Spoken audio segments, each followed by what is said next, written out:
I am wholeheartedly convinced, I guess as many, that this is the greatest revolution of our time, that this is about freedom. This is not about money. This is about freedom. And Bitcoin is the tool, and it's not about Bitcoin, it's not about mining, it's not about hashing. It is it's just a vehicle that enables us to be free from bankers, from politicians, from institutions. And so it really has grown into this fundamental revolutionary belief.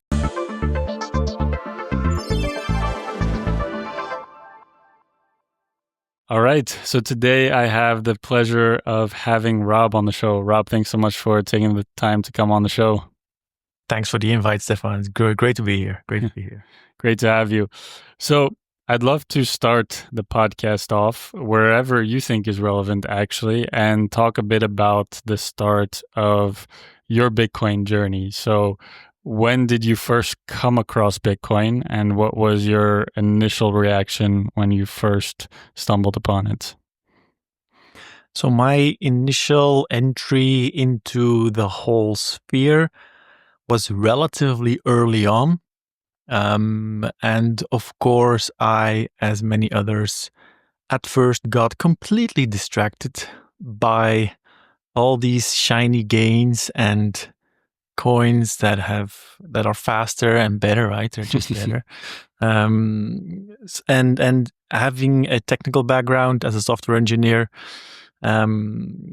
somehow always was interested by the technical side of these things, and I really went deep. I can say Solidity, smart contracts on Ethereum, aggregated yield farms on Avalanche, writing these things, joining pump and dump schemes, which are illegal, actually. I took the whole ride, and also because of that, I guess, took me quite a while, because of all the distractions, to see the bright orange light of Bitcoin only, because there's so much to explore in the world of crypto, and I explored it all. I feel like it keeps growing, sadly enough. But yeah, I took a wild detour, and then when the Lightning Network clicked for me, I started thinking, hey, this is really something that all the others say we're faster, and then actually Bitcoin can be very fast. Scan a QR code and boom, it just works. And that's when the ball started rolling for me. For, hey, if they're not really faster and all these things, and Bitcoin became the focus again, and still is today. Yeah, I think that's a pretty typical journey that most people take. I've seldom met people who get into the crypto space, if you will, and aren't first distracted by all the shiny lights. What I think is interesting is, for you mentioned it clicked with the Lightning Network when you kind of interacted with that, and you realized that because a lot of the marketing of a lot of these other coins is that they're faster, they're more efficient, But obviously, with technologies like the Lightning Network, you see that Bitcoin can actually do a lot of what is promised, and it's built off of a solid foundation, right? But for you, what was that initial turning point, let's say, like when you were first interacting with Bitcoin, what avenue did you approach it from? Was it more from purely investing, speculative? Was it something that you were looking for in terms of, let's say, ease of transaction, ease of digital transactions? Or what was your avenue when you first got into Bitcoin? So from a superficial perspective, it really was just about the gains and the number go up. Absolutely pure greed, because you see these gains, these double, triple digit gains in bull markets of these altcoins, and that's what turns your head, me initially. But there was a fertile mental ground for me, which was the Zeitgeist movement. I'm not sure if you're aware of that, and some Bitcoiners are. And it's already this critical societal, critical vision on society, where money printing is already frowned upon and just being laid bare for what it is, a huge scam, right? And so that was the fertile ground really in being open for something new, right? And gold wasn't really a thing, wasn't really on top of mind, because gold just feels like boomer tech, right? Always has, and for me always will be. But so that was the precursor, really, the Zeitgeist movement. Not so much Peter Joseph, but Jacques Fresco, amazing human being, really worthwhile to look up. Can wholeheartedly recommend that content, the Zeitgeist movement, and got in contact then with the world of crypto, right? So that was like very promising tech, that it is this new decentralized way of solving this money printing scam, and it just got diluted completely into yield farming and and greed and getting distraction and completely losing the initial vision of, okay, this is revolutionary freedom tech. And then down the road, of course, when Bitcoin started to click on a more fundamental level, it resurfaced with an even greater fire of being freedom tech, right? And the fix that we need for this this money printing scam. So yeah, that was a bit the precursor and the journey that I took, and now it really has become very fundamental philosophical for me personally. Absolutely, I am wholeheartedly convinced, I guess as many, that this is the greatest revolution of our time, that this is about freedom. This is not about money. This is about freedom. And Bitcoin is the tool, and it's not about Bitcoin, it's not about mining, it's not about hashing. It is it's just a vehicle that enables us to be free from bankers, from politicians, from institutions. And so it really has grown into this fundamental revolutionary belief, and that's what keeps me up at night. I think for a lot of Bitcoiners, and one thing I think that's very important to emphasize, because I know, well, my show is targeted to a lot of new people who are entering the space. Probably, this bull cycle, we're having a lot of interest, a lot of new people, and you're seeing the same thing over and over again. Now it's maybe Solana that's the most popular coin other than Bitcoin. But how would you? I'm sure that you probably have friends or acquaintances coming into the space and saying to you, "Yeah, Rob, look, Bitcoin looks great, but it's probably the MySpace to the Facebook, right? Or like, why isn't there another coin that's better?"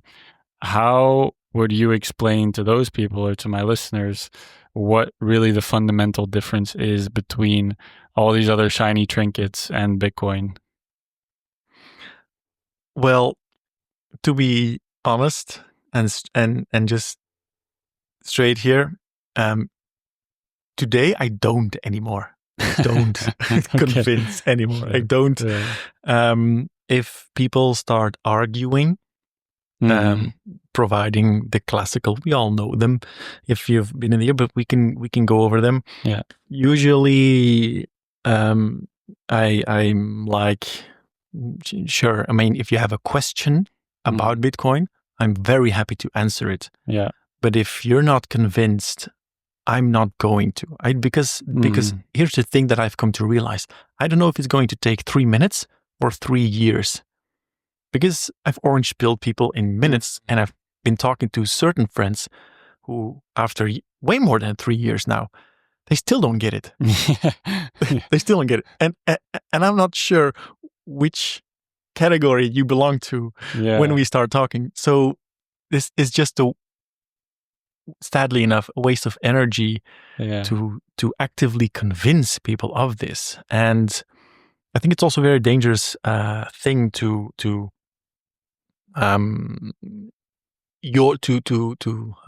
force your belief system onto someone else, right? Yeah. So by principle, I try to refrain going into that discussion. But so that being said, right? But if someone is, and you can really feel it, right? If someone is authentically interested in, hey, why not Solana? Because I bought this thing and it's going up. I really like it. I also got some Bitcoin. And why don't you have any Solana? Right? Just to pick an example here. Then, well, the conversation, it's very limited, right? Because it's a journey for everyone, and you can just help them into the next step. But why Bitcoin and not anything else? The immaculate conception, as they say, is a very fundamental part of it. Yeah. That Satoshi wasn't the inventor of the first cryptocurrency, as you may know. There were many cryptocurrencies before that. It really was a whole philosophical movement of the Austrian economics and then the cypherpunks, cryptographers, that already had tried a lot of things, and the anonymity of that, and not the initial supply distribution being completely fair. Satoshi had to mine. So these things, right? The anonymity of the creator, the inventor, the thumbs up, the supply distribution that's still going on by mining. That is completely fair. He had to mine every coin into existence, all these first coins, and he never moved them. So this virgin beauty, the immaculate conception of this fundamental first ignition point is very important here. Yeah. To keep it fair, because that's what this is about. The decentralization is to maintain fairness. The decentralization is the most critical part, right? And that's a second, more fundamental layer on top of it, I guess. So first, how it was created, not just by whom, but also how. And then the real decentralization now, and not the dinos, decentralized in name only, shitcoins that we have. And Solana is one of them. Ethereum, certainly. So these fundamental parts, I would say, the creator, the who it did, the anonymous figure, how he did it, a fair distribution, and then the proper decentralization of the network, which then leads to this huge network effect. I think these are very fundamental parts for arguments, I would say, why Bitcoin, the proof of work, that the fact that it's tied to energy is a feature, not a bug. Yeah. One of its greatest features. I mean, there's so many great features about Bitcoin, but these things. So that's 5 then. So how he did it, the decentralization, the energy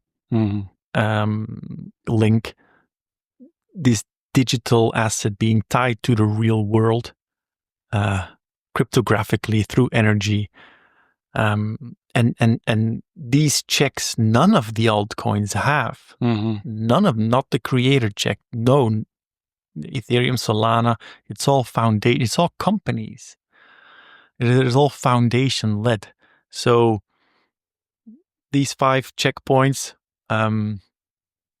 any of these altcoins fail any of these checks. So yeah, these arguments are so fundamental that they are outside consideration even. Mm-hmm. Yeah, but it's a lot of good points, and I think the main like emphasis from there is because I understand the feeling as well. You know, I think trying to explain it to someone is very difficult because it's such a complex topic in the way of like, okay, how much time do you have? Because there's a lot that goes into you almost first have to understand, okay, what is a cryptocurrency? What truly makes a cryptocurrency decentralized?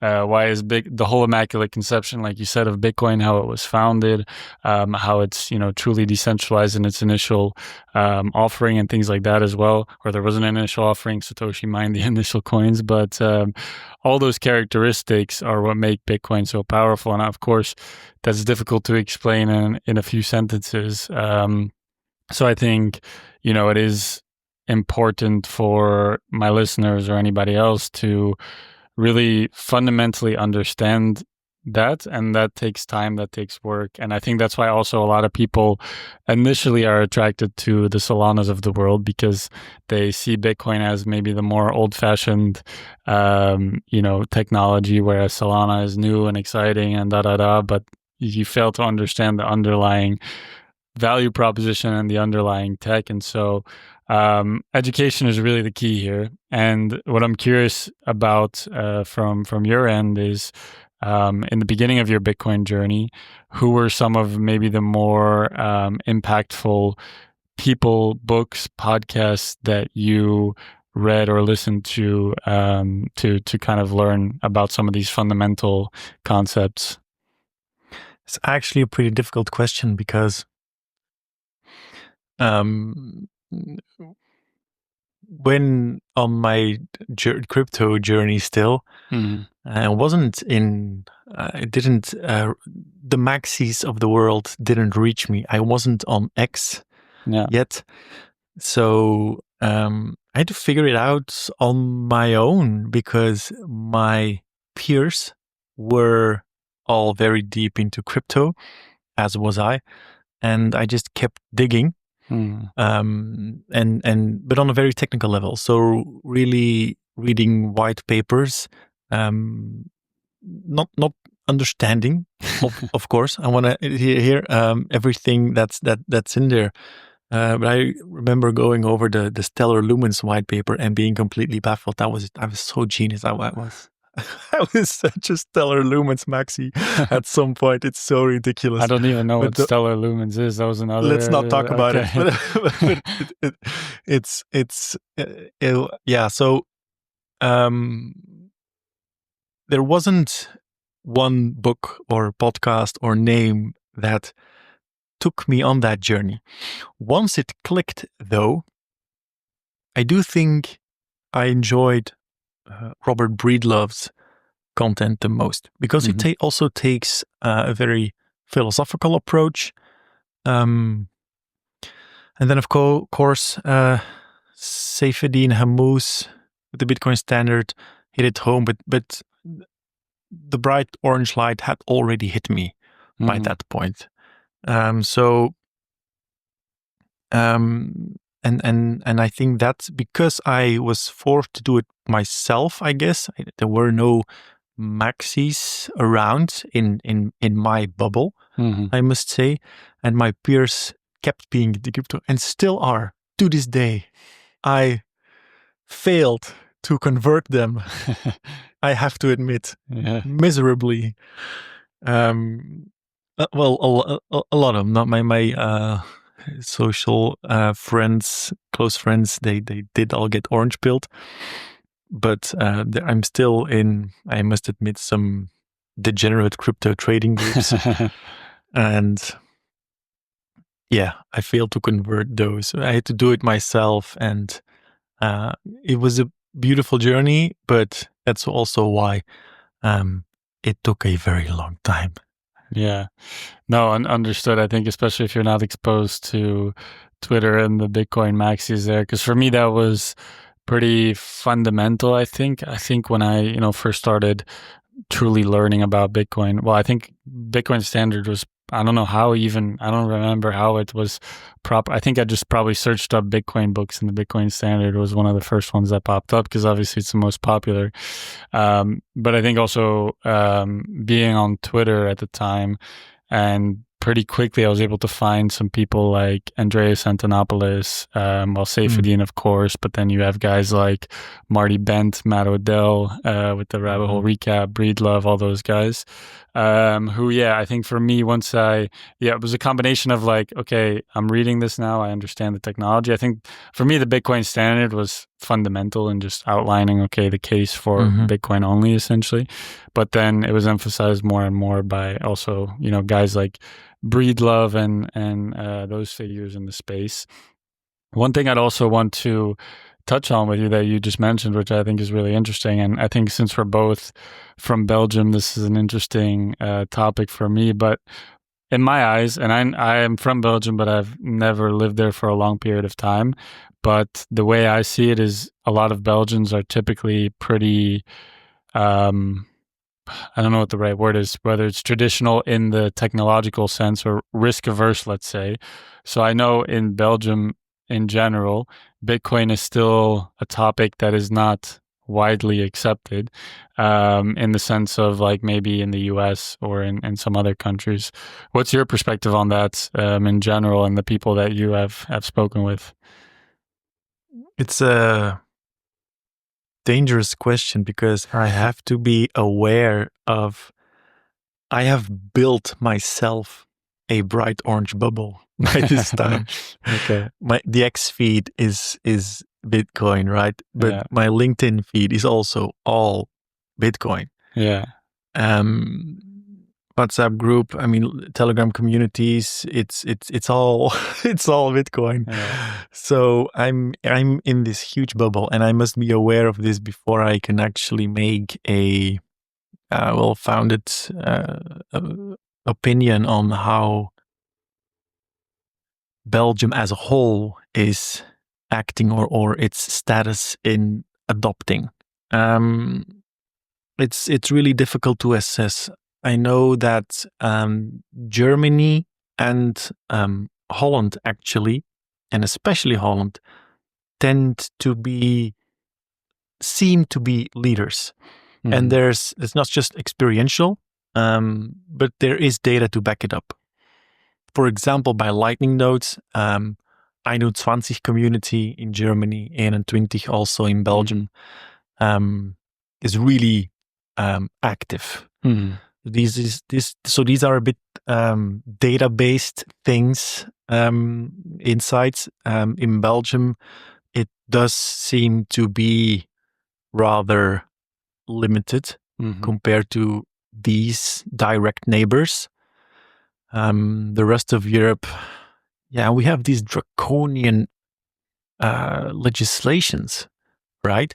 So I do think that on international level, intercontinental, that Europe is somewhat behind compared to the US, mostly due to legislations, I am afraid.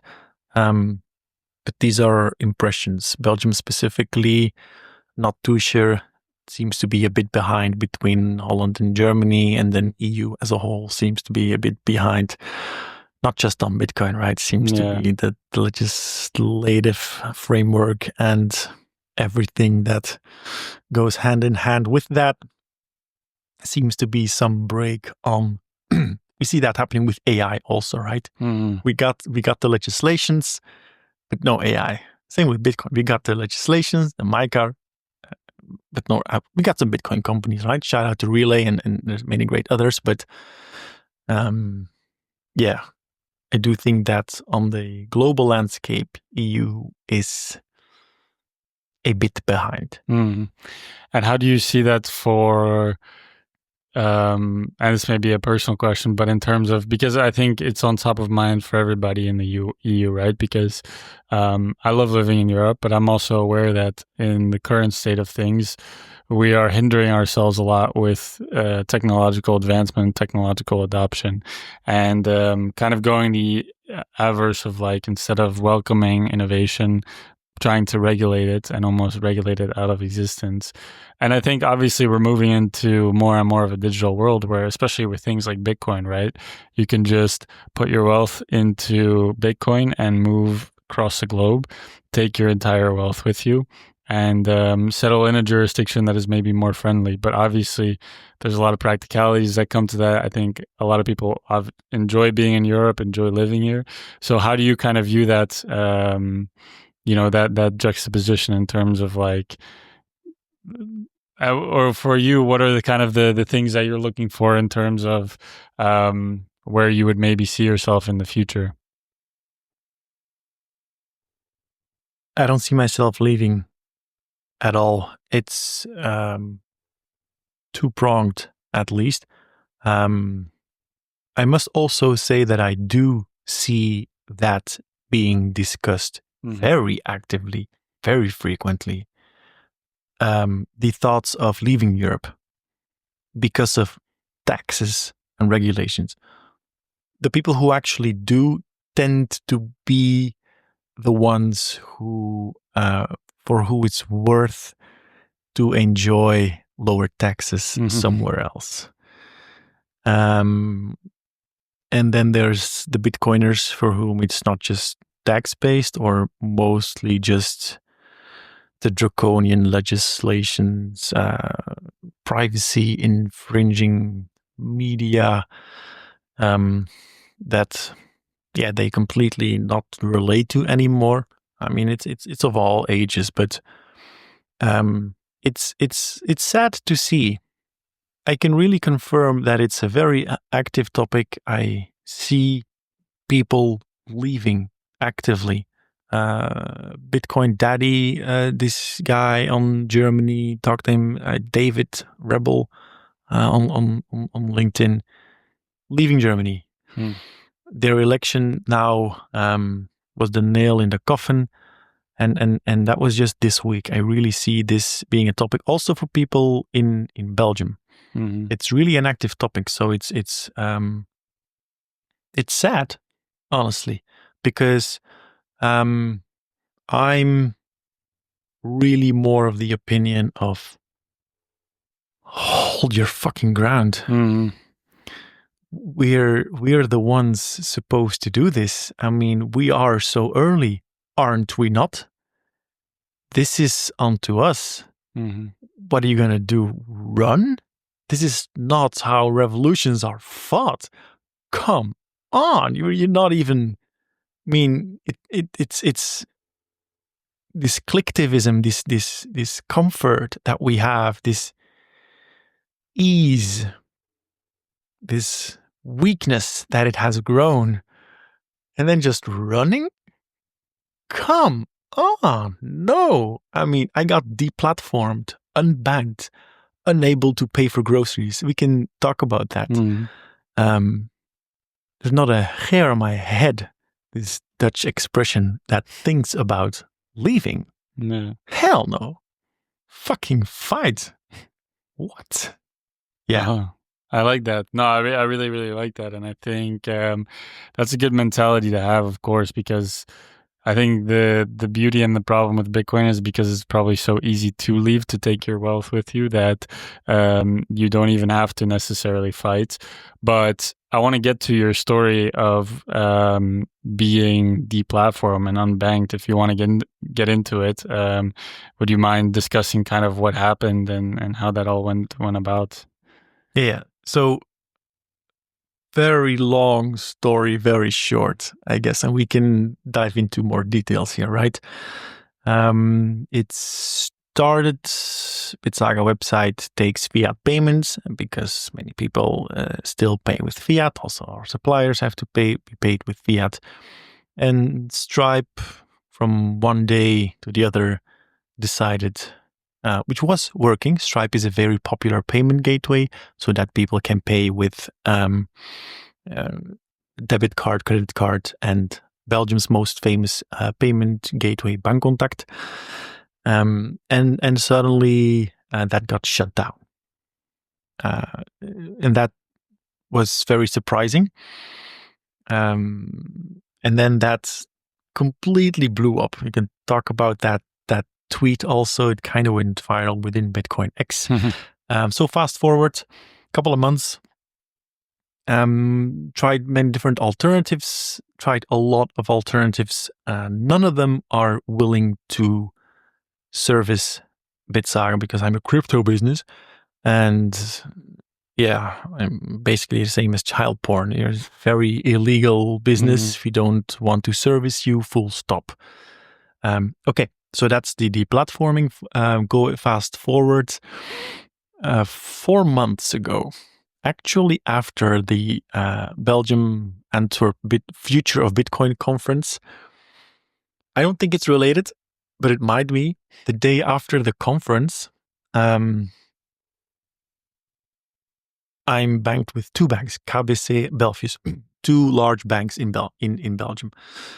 All of my accounts, private, business, savings accounts, checking accounts, everything completely blocked. No message, no warning, no nothing. I call customer support. I go to the bank everywhere for weeks, months on end. Sorry, sir. Can't help you. What? And so you didn't have access to any of your money? I did not have access to my own money. That week that happened was Bitcoin Amsterdam. And I realize I'm driving on my way to Bitcoin Amsterdam and I'm thirsty. And I realize I can't stop by the side of the road at the gas station here to buy myself a fucking drink because my cards aren't working. Didn't bring sufficient cash. I was going to pay with Bitcoin at the conference. I paid with Bitcoin at the conference. That was a literal lifesaver, so to say. So that was hard, brutal. Wow. And up until this day, both banks are working now. KBC Bank took 4 months to unblock me without a clear message. Right? I kept bothering these guys. To this day, none of these banks have given me a reason why they coordinatedly unbanked me completely. Private business account. No reason. Nothing. And this is why we Bitcoin. This arbitrary misuse of power into completely ejecting you. Luckily, I'm a Bitcoin maxi and I have alternatives. But it was such a hassle. It's so much stress. My wife, I now have a 3-month-old baby. My wife is very pregnant then, 36 weeks old pregnant. And it just gave our situation so much stress. I will never, ever forget and forgive these banks, what they did. It's in these moments that you realize the total control that they do have over everyone, over me even.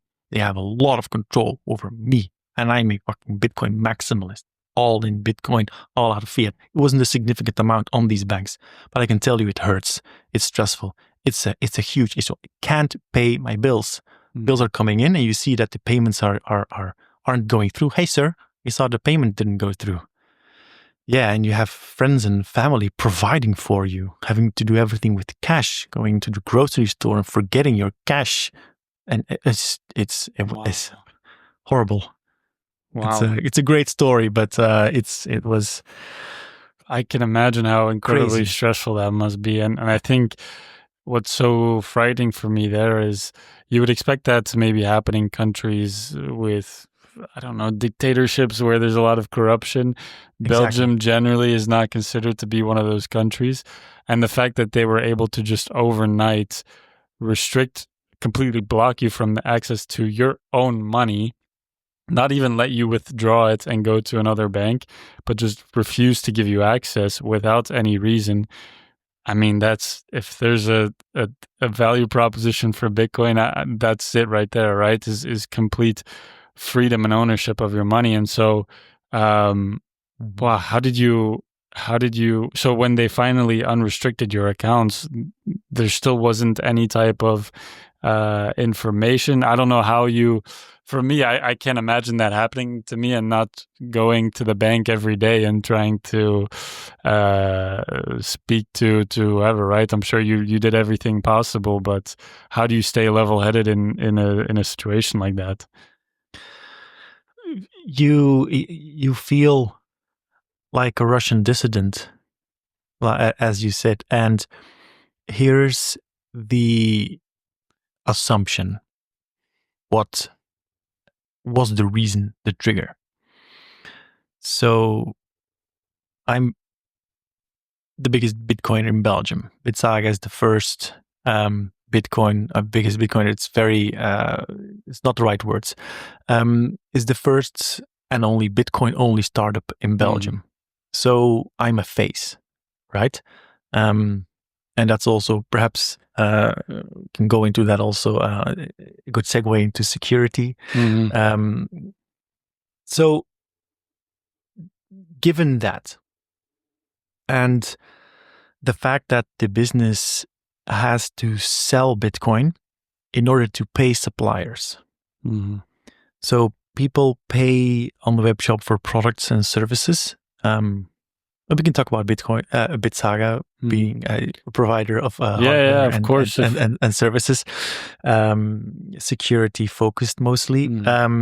So we have to sell, so people pay with Bitcoin. I have to sell Bitcoin in order to pay suppliers. Hardware, wallet vendors. They only accept fiat. These are large companies. And so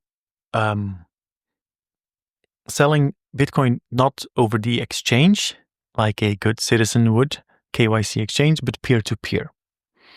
Because margins are already very slim. The hardware side is not for the SWAT. And selling Bitcoin peer-to-peer allows to sell at a premium, slightly above market price. And so it mitigates the fees somewhat of converting and these things. So from a purely business perspective, it's easing somewhat the friction of being a bridge between Bitcoin fiat. So that's why peer-to-peer Bitcoin selling of the business.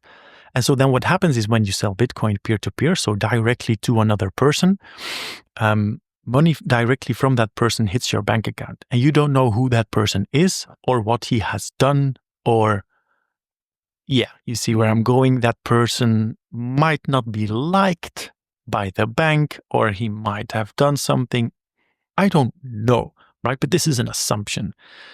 So both being Bitcoin face, if the system triggers something and then they took 4 months of research and investigation is ongoing, probably being the Bitcoin startup of Belgium, added to the delay. But it's all guessing here, right? I must add, it's all guessing. So selling Bitcoin directly to people to have a little bit of premium on the market price in order to pay suppliers, and then money from I don't know where hit our account. Actually, Belfius customer support only by phone, never written, sadly enough. Wow. Or this could have a tail. They confirmed over phone that it was a €600 transaction, which caused the trigger. Are you kidding me? A €600 transaction? That is pathetic, right? That this can happen over a €600 transaction, but they were never willing to confirm this written. So I'm pretty sure that is what triggered it. But I think they're also slightly ashamed of what they did. The people I'm in contact with, they might know it or they aren't allowed to say. It's absolutely bonkers what they did. Why they did it, probably. And the small transaction, just selling some Bitcoin. I have complete invoicing. I'm everything is obviously very legal. So an absolutely crazy story. And yeah. Yeah, absolutely crazy. That yeah, I mean, I think that should also be a wake up call for a lot of people. That's truly the money you have on a bank is not truly yours, right? The bank can at any time, like they did to you, completely block your access for no reason. And I think we see that a lot more in developing countries. But now, the fact that this happened to you in Belgium, of all places, is crazy. And I think that's a really good segue into an important topic, which is Bitcoin self-custody, because I know that a lot of people who get into Bitcoin, they buy Bitcoin on exchanges and tend to leave it there, or tend to leave it with a centralized party, which for me basically omits a lot of the value proposition of Bitcoin. And so I know that's something that you are working at. Well, first, also, maybe if you want to just give my listeners, I know you touched a bit on it here, like what Bitsaga is and what you guys do. But maybe just, another quick summary, and then the importance of self-custody as it relates to Bitcoin. Yes, exactly what you said. But let's first indeed give a little background on Bitsaga. Started out as something completely different. Bitsaga, more of a payment gateway, but wasn't really seeing too much of demand for it, being B2B. So merchants wanting to accept Bitcoin as a payment method. And so rather quickly pivoted more towards, okay, where is there demand? And people do, there is demand for the hardware wallets. Because, and we can talk about that later on, they do know that buying Bitcoin, leaving it on exchange, if you go down the journey far enough, you keep educating yourself, if you're a couple articles down your journey, you start to see that not keeping it on an exchange, you should keep it on this offline device called a hardware wallet.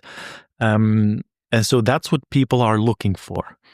That's what people are, they want information on, and that's what it has evolved into. So every big Bitcoin brand, except for Coldcard, is available on the Bitsaga website as an official reseller. And then on top of that, the focus has really shifted into the consultancy layer on top of it.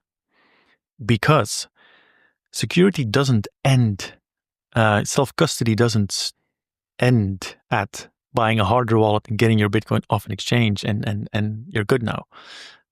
That's really good if you did that.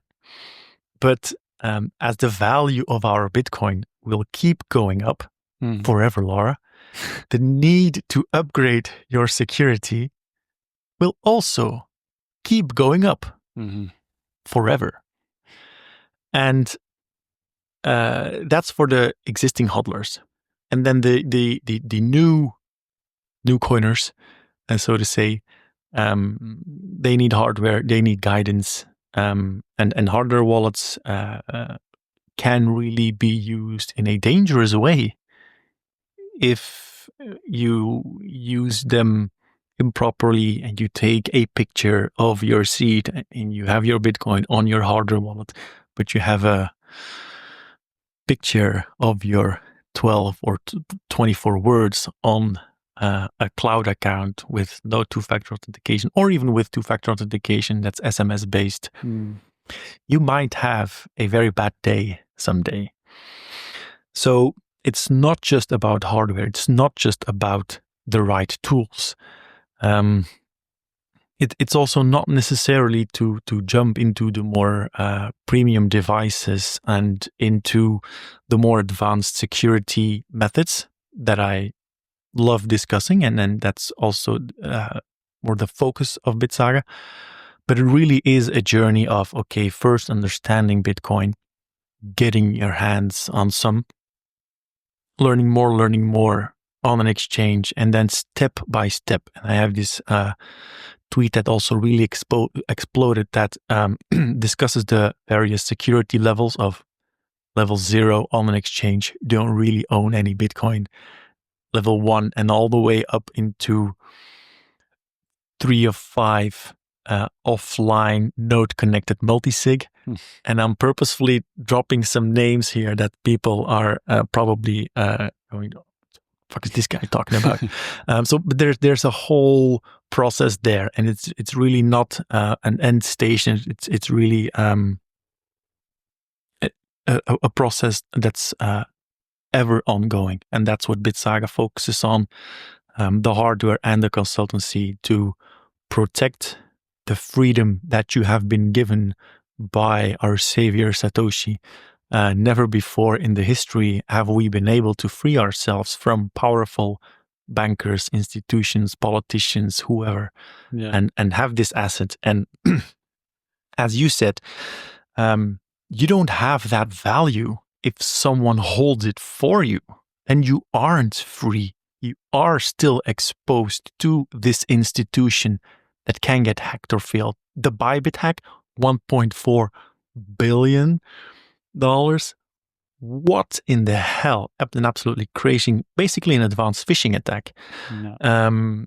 So it's and the more assets you have, the more need you have to upgrade your security. Already mentioned that. So yeah, it's that's what Bitsaga has turned into. Focuses on helping people to protect their freedom, basically, and providing the shields to do so, hardware wallets and everything around it. Tamper-evident bags, two-factor authentication devices, steel backups, nodes, everything you need. The whole weaponry protected.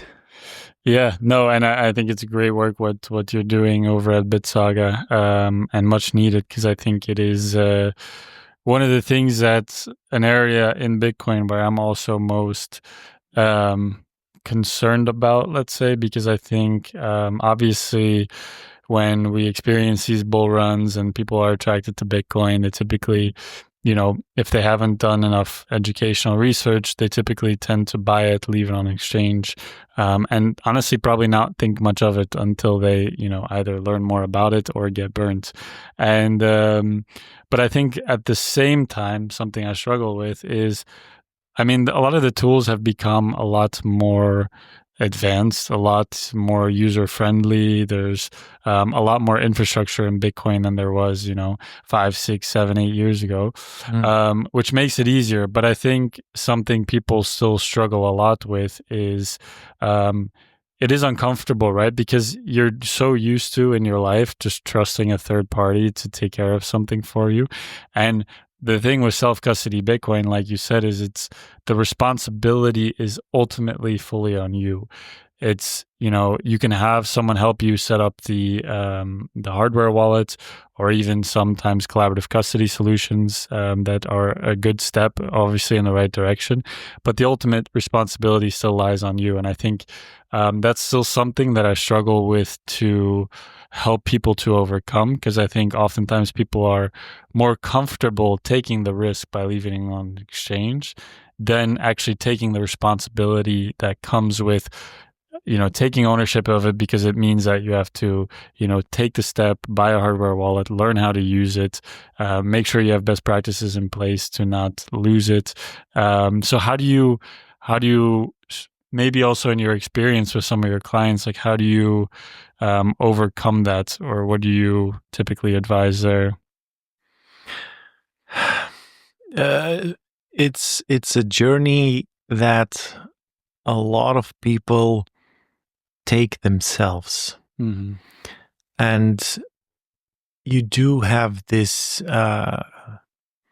wariness and confusion and paralyzation, because there are so many technical terms, so many new words that you encounter when just learning about the basics of Bitcoin and understanding why Bitcoin is a huge journey in and of itself already.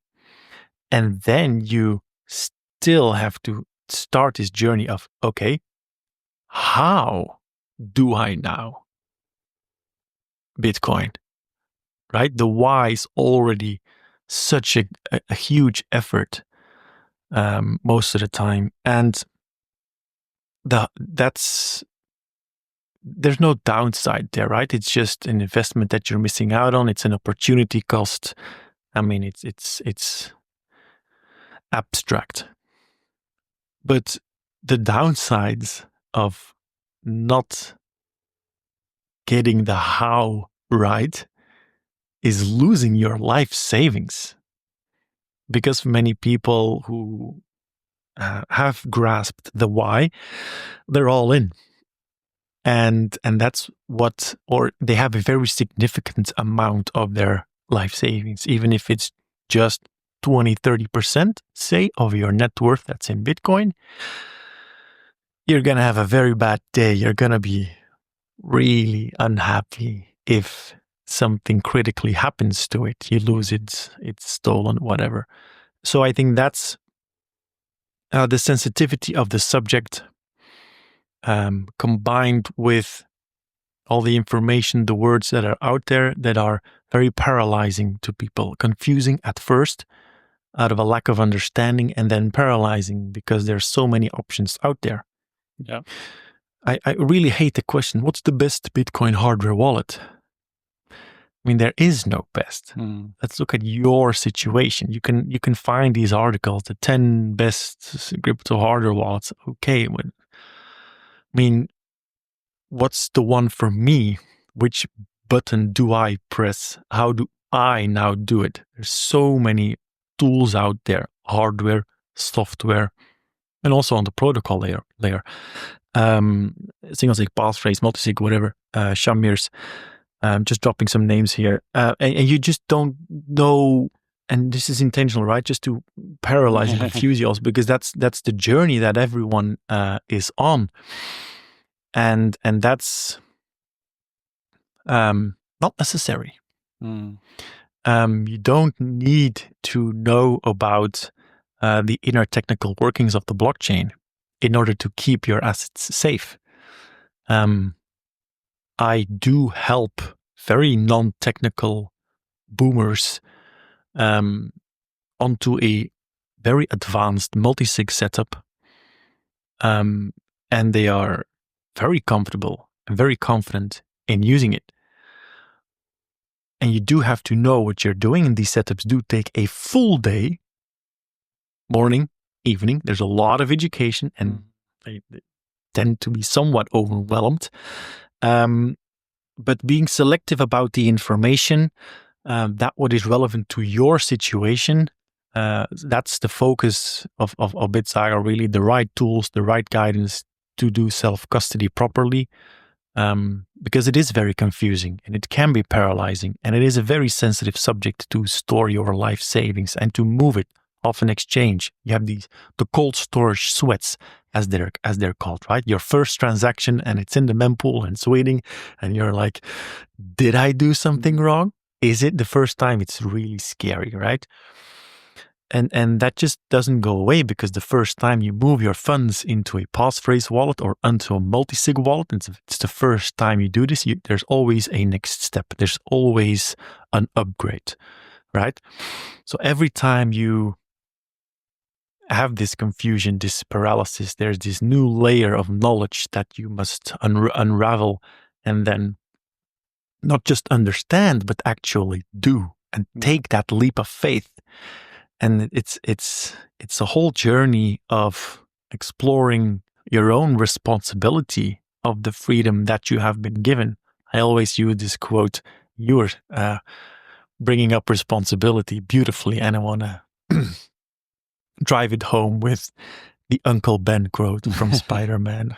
You know what I'm going to say? Yeah, of course. With great power comes great responsibility. And that's really what it is about. We have great power here. Powerful institutions that cannot touch the individual anymore. That is great power. Yeah. We have never had that. And it is a whole journey into protecting that with the right tools and the right usage. So yeah, that's the focus of Bitsaga, and there's a lot, and every setup is different. Every client's different. The right tool, the right usage, the right configuration. There is no one size fits all. The best X or Y. Yeah.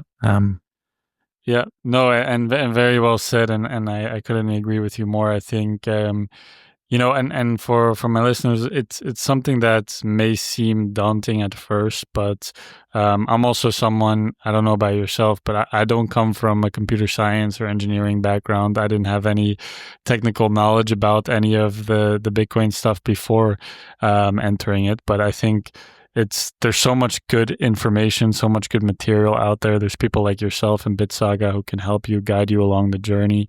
And also one thing that I view is, it's an evolving industry. I think Bitcoin right now is like the internet in probably the 90s, right? I think a lot of the usability, a lot of the infrastructure is only going to improve and develop over time, where hopefully it'll be as secure as a multi-sig 3 of 5 setup while being as easy to use as like an Apple wallet, so to speak, So, but I think the important thing right now is just preserve your funds.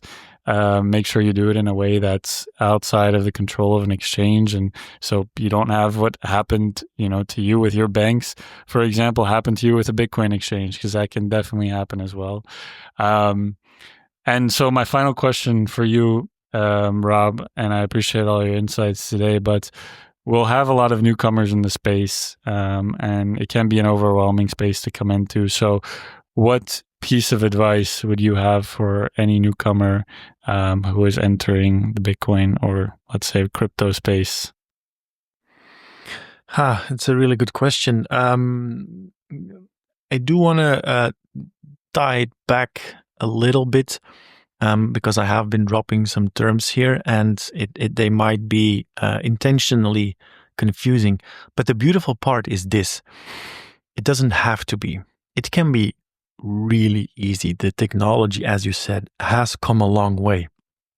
And you can just open your phone, go to the App Store, download a wallet, Blue Wallet, for example, a beautiful, super simple Bitcoin wallet, create a new wallet, write down the 12 words, that's your password, and then just work with QR codes. Everyone knows QR codes these days.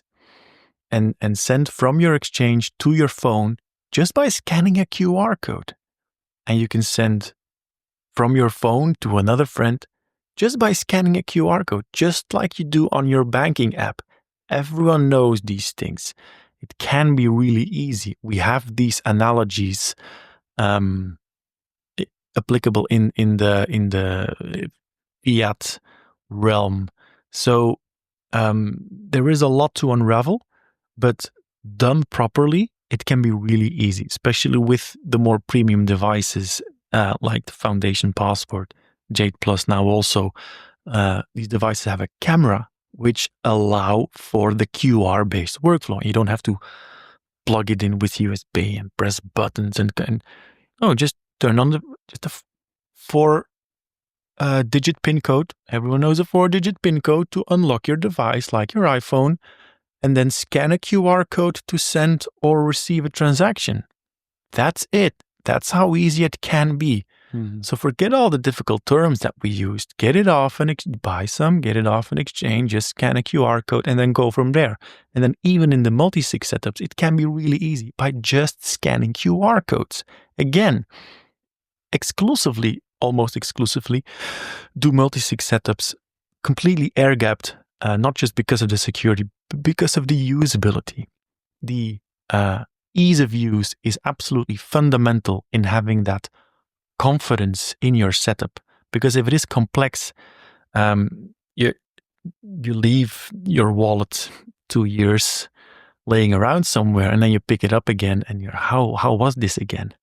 And if it's just scanning QR codes, everyone's a lot more comfortable. I've come to notice. So that's, I guess, my advice also to newcomers. So to keep it simple, to understand what you're doing if you're unsure, and play around and be confident in what you're doing. Try out a new app. install it, work with it, play around. Don't move your life savings immediately. If you're on an exchange, look at a hardware wallet. If you're already in self custody on a hardware wallet, look at another device. There's many great video content out there. And then if you're looking to upgrade from a hardware wallet into multisig, you can already play around with these wallets without making expensive purchases, and just playing around and get confident. Because confidence is really important here. It's so sad to see that people they do tend to worry about their Bitcoin because so many things can go wrong. And take it slow, learn, invest in the proper tools, in the right guidance. I see so many mistakes being made, very dangerous things happening, dramas happening, life savings, sometimes recoverable, sometimes not. So take your time, do the research, and if you don't have the time, exchange it. Bitsaga has spent the time, so you can cut a huge corner of spending hours of research and expensive mistakes. There's a lot of possibilities, but there is one that is a perfect fit for you, and that makes it really easy for you. And then down the line, when your assets have become worth a bit more, you look at your upgrade. But take it slow, be confident, and it really is the most powerful thing that an individual has ever been able to have in the course of history. So embrace that revolutionary aspect, really, and that gives you that mental fuel to take your time and do it properly and get that confidence. Well said. Very well said, and a good way to close the show. Of course, I will leave for my listeners the links to Bitsaga and Rob's profiles as well in the show notes. If you want to reach out to him directly, I highly recommend you do so. And Rob, thanks so much for your time. I really appreciate it, and I found it very insightful. I'm sure my listeners will as well. Thanks for having me. It was great to go over all of it. Thanks. Of course. Thanks.